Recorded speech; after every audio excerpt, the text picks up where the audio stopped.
এই ছোট্ট গ্রামেই বাস করত মানিক নামের সেই ছেলে। মানিকের বাবা ছিলেন একজন গরিব চাষি, খুব কষ্ট করে সংসার চালাতেন। নুন আনতে পান্তা ফুরায় অবস্থা। পরিবার বলতে পরিবারে শুধু ছিল ছেলে ও বাবা। কিন্তু মানিক ছিল খুবই পরিশ্রমী ও তার পড়াশোনার মাথাও খুব ভালো ছিল।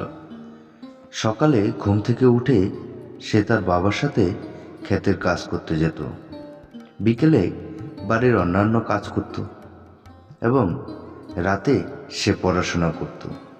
স্বপ্ন ছিল সে একজন বড় ডাক্তার হয়ে উঠবে। এই গরিব চাষির ছেলে মানিক কি পারবে সে তার স্বপ্ন পূরণ করতে? চলুন দেখে নেওয়া যাক। কি রে বাবা মানিক, আজকে তুই স্কুলে যাবে না? না বাবা, কালকেই তো সবে পরীক্ষা শেষ হলো। ফলাফল পেতে এখনো 3 মাস বাকি আছে। আর তাছাড়াও আমি ভাবছি এখন থেকে তোমাকে কৃষিকাজে আরো বেশি করে সাহায্য করব। না রে বাবা, তোকে রোদে পুড়ে কৃষি কাজ করতে হবে না।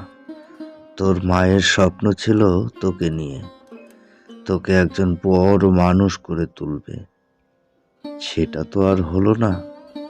আমিও চাই তুমি একজন বড় মানুষ হও। বাবা, তাহলে তো আমাকে শহরে যেতে হবে, শহরে গিয়ে পড়াশোনা করতে হবে, আর তার জন্য অনেক টাকা প্রয়োজন। হ্যাঁ রে বাবা, শহরে যেতে হয় যাবি, প্রয়োজনে বিদেশে যাবি। কিন্তু বাবা, তার জন্য তো অনেক টাকা লাগবে। থাকা, খাওয়া, পড়াশোনা খরচ মোট 5,000 টাকার মতো লাগবে। ঘরে তোর মায়ের কিছু সোনার জিনিস আছে, তা দিয়েই তোর মায়ের আশাটা পূরণ কর বাবা। ঠিক আছে বাবা, তুমি ওসব কথা ছাড়ো। আর তুমি আজকে আমাকে তোমার সাথে বাজারে নিয়ে যেও। কিভাবে সবজি বিক্রি করতে হয় সেটা আমাকে একটু শিখিয়ে দিও।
বাবা মানিক, বাবা মানিক, তুই বাড়িতে আছিস বাবা? একটিবার এদিকে একটু শুনে যা। আয় বাবা। বাবা মানিক, আজকে আমার শরীরটা বেশি একটা ভালো না মনে হচ্ছে। জ্বর আসছে। এতগুলো সবজি কি যে হইব।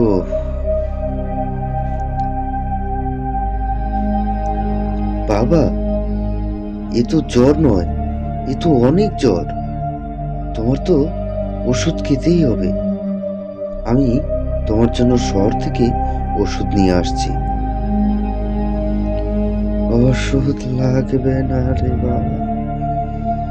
আর তাছাড়াও শহরে গিয়ে ওষুধ আনতে তো প্রায় 100 টাকা লাগবে। গতকালকে তো দেখলি সবজি বিক্রি করে কতটাই বা আয় করেছি। তুই তো নিজে চোখেই দেখেছিস বল। আজকে আমি তোমার ঠেলা নিয়ে যাব, আর তোমার ওষুধ নিয়েই আমি বাড়ি ফিরব। রান্না করা আছে, তুমি খেয়ে নিও। আমি খেয়ে নিয়েছি।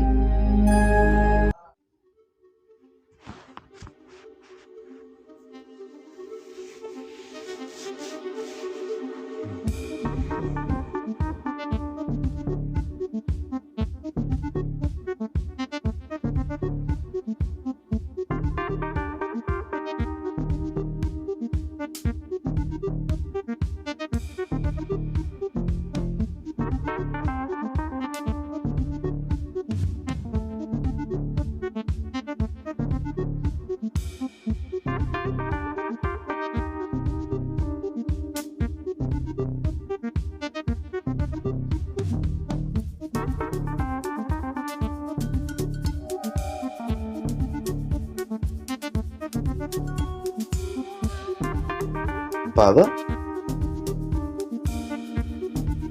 তুমি এই ঠান্ডায় বাইরে বসে আছো? ঘরে চলো, তোমার জন্য ওষুধ নিয়ে এসেছি, আর কিছু খাবার। চলো তাড়াতাড়ি।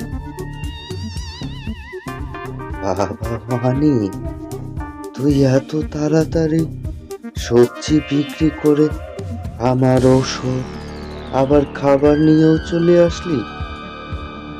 হ্যাঁ বাবা, আমি তোমার মতো আজকে আর গ্রামে গ্রামে ঘুরে সবজি বিক্রি করিনি। সোজা চলে গেছিলাম শহরে। তারপর দিন থেকেই সে গ্রামের লোকের থেকে সবজি কিনে শহরে নিয়ে গিয়ে বিক্রি করত এবং প্রতিদিন ভালো টাকা আমদানি করত।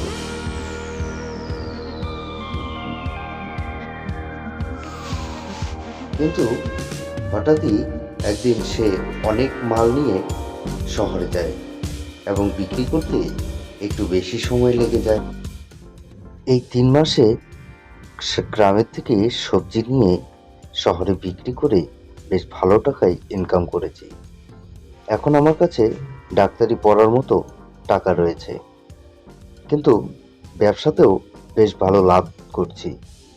এখন আমি বুঝতে পারছি না আসলে আমাকে কোনটা করা উচিত। আমি কি ব্যবসাই করব নাকি ডাক্তারি? এখন আমি ভাবছি একটা গাড়ি কিনবো, গাড়ি কিনে ব্যবসাই করব। কিন্তু আবার ভাবছি ডাক্তার হব। আসলে কি করব বন্ধুরা? এখন আমার কি করা উচিত? তোমরা যদি একটু সাহায্য করতে তাহলে অনেক ভালো হতো। দয়া করে কমেন্ট বক্সে আমাকে জানিয়ে দিও যে এখন আমি কি করব, ডাক্তারি নাকি সবজির ব্যবসা।